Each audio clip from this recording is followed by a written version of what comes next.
18h20 sur Europe 1, la suite de votre grand journal du soir qui reste à vos côtés dans cette crise sanitaire. Les restaurants et les bars pourraient rouvrir le 15 juin, on vient d'en parler dans le journal, et cela pose plusieurs questions de sécurité et d'organisation. Vous recevez ce soir Nathalie Lévy, le chef étoilé Thierry Marx. Bonsoir Thierry Marx. Bonsoir. Merci beaucoup d'être ce soir à mon micro sur Europe 1. Alors effectivement, depuis hier soir, la date du 15 juin semble tenir la corde pour une date de réouverture des restaurants. Vous œuvrez-vous activement en ce sens? Le 15 juin, le service va reprendre selon vous? Je l'espère. C'est vrai que c'est une profession et on parle de concert aujourd'hui qui sait s'organiser dans ces moments-là, qui sait mettre des marches en avant renforcées pour protéger et nos collaborateurs et nos clients, et puis savoir que le 15 juin, c'est pas si mal, parce que finalement, l'espace aérien étant fermé, les touristes n'étant pas là, eh bien, on peut recommencer avec des zonings de salles un petit peu différents, des planifications de réservation un petit peu différentes, pour pouvoir permettre d'avoir ces 2 mètres entre chaque table et de permettre à des consommateurs de commencer à reprendre ce lien social qui est lié aux restaurations et aux bars. Et puis, bien sûr, on va venir sur toute la logistique dans une seconde. Évidemment, Thierry Marx, vous allez nous expliquer quelles garanties il faut apporter aujourd'hui à la fois à Bruno Le Maire, le ministre de l'économie, et puis aux Français dans une seconde. Mais juste, quand est-ce que vous risquez d'être fixé? Je sais qu'il y a une grosse réunion vendredi autour notamment de Bruno Le Maire. Est-ce que vous en serez? Est-ce que des chefs sont représentés? Et quand est-ce que vous aurez cette confirmation? Vous n'affirmez pas en tout cas pour l'instant. Je ne le sais pas. Moi, j'essaie de travailler encore une fois avec tout le monde, c'est-à-dire que ce soit avec les gens de l'UMI comme avec les gens du Collège culinaire de France qui sont force de proposition. Et je pense que dans ces moments-là, il faut rester groupé. Et les intérêts sont communs. Donc je pense que s'il y a une réponse, elle sera début de semaine prochaine. Alors espérons une réponse favorable pour le 15 juin, début de semaine prochaine. Alors les garanties, allons-y sur l'aspect logistique des choses, sur l'aspect technique des choses. Comment vous envisagez effectivement cette reprise pour sécuriser tant le professionnel que la clientèle?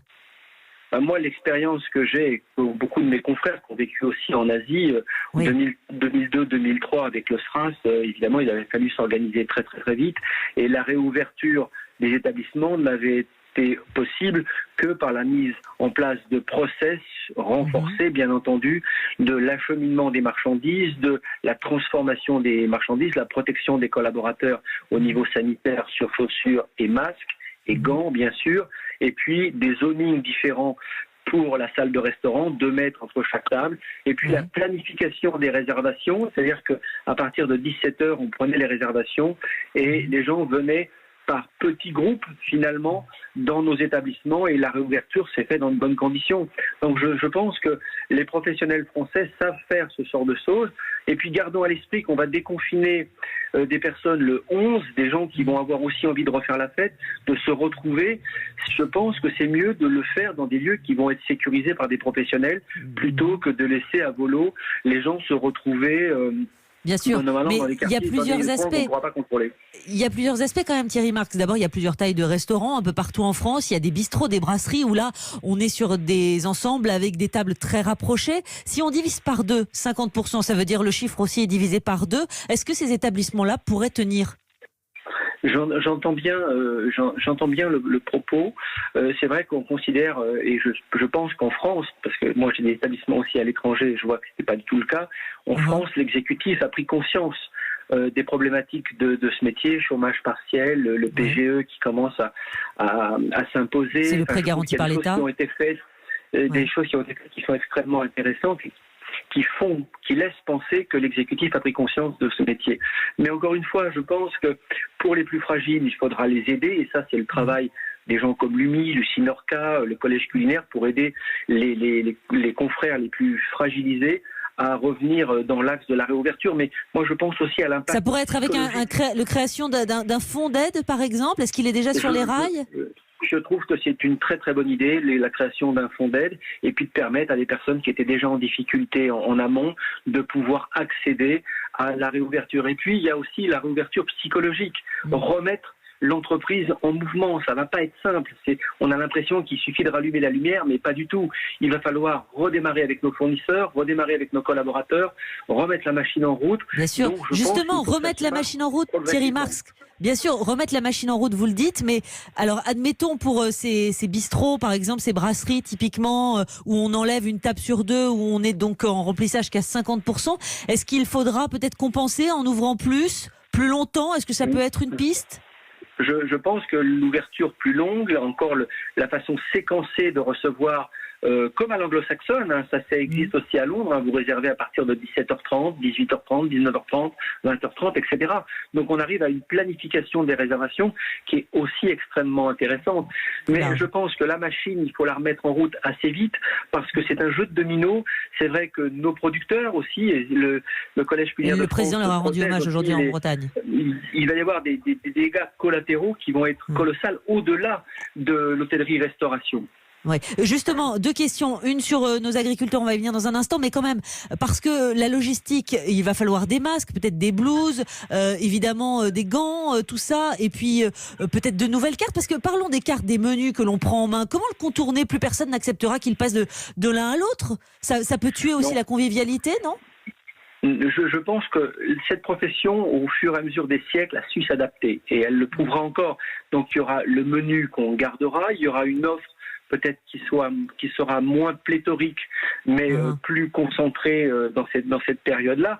Mais je sais et je me doute que la profession sera s'adapter. Pour les blouses, les masques et les gants, on y est déjà. C'est-à-dire que chacun de son côté a essayé de sourcer des gants, des masques, et moi-même, aujourd'hui, j'ai déboursé une certaine somme pour acheter 2000 ou 3000 masques pour mes collaborateurs. Mais ce ne sera pas possible, Thierry Marx, on y est déjà, mais ces moyens financiers ou techniques pour une réouverture, parfois dans certains petits établissements, ça risque d'être très compliqué pour ces enseignes-là.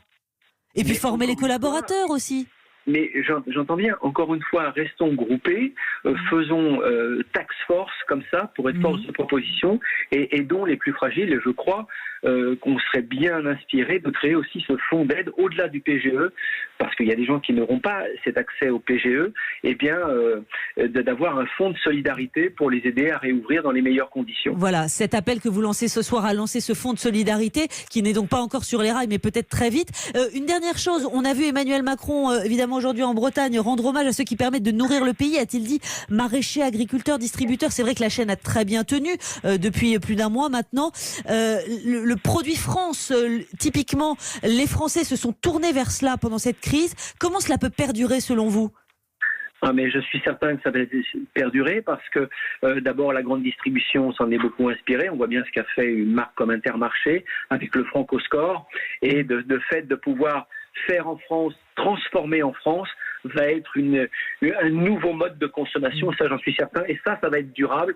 Et c'est les révélateurs aussi de cette crise qui nous permettent de prendre conscience que finalement le tout planétaire, ça fonctionne pas vraiment, et revenir à des économies beaucoup plus horizontales, ça va redevenir extrêmement prégnant et intéressant. Vous êtes malgré tout, j'entends cet optimisme chez vous, Thierry Marx, qui n'est pas forcément le même que votre confrère Philippe Etchebest, le chef également, très inquiet, même vent debout, qui a tiré plusieurs fois la sonnette d'alarme.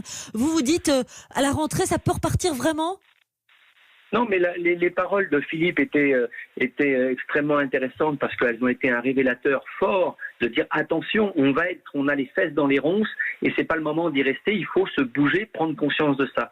Il a l'aura médiatique pour le faire, il l'a fait et c'est tant mieux. Aujourd'hui, je pense qu'il faut rester groupé, avancer groupé pour aider les plus fragiles, et je pense que cette création d'un fonds de solidarité pour ceux qui n'auront pas, et je suis certain que certains n'auront pas accès à ce prêt garanti par l'État. Il faudra les aider parce que ce sont des bistrots qui sont en région, qui sont dans des terroirs de ruralité, qui ont un sens, et il faut les aider à vivre et dans les meilleures conditions possibles. Merci beaucoup Thierry Marx, et on entend ce soir votre appel à créer ce fonds de solidarité. Merci beaucoup de nous avoir répondu ce soir sur Europe 1.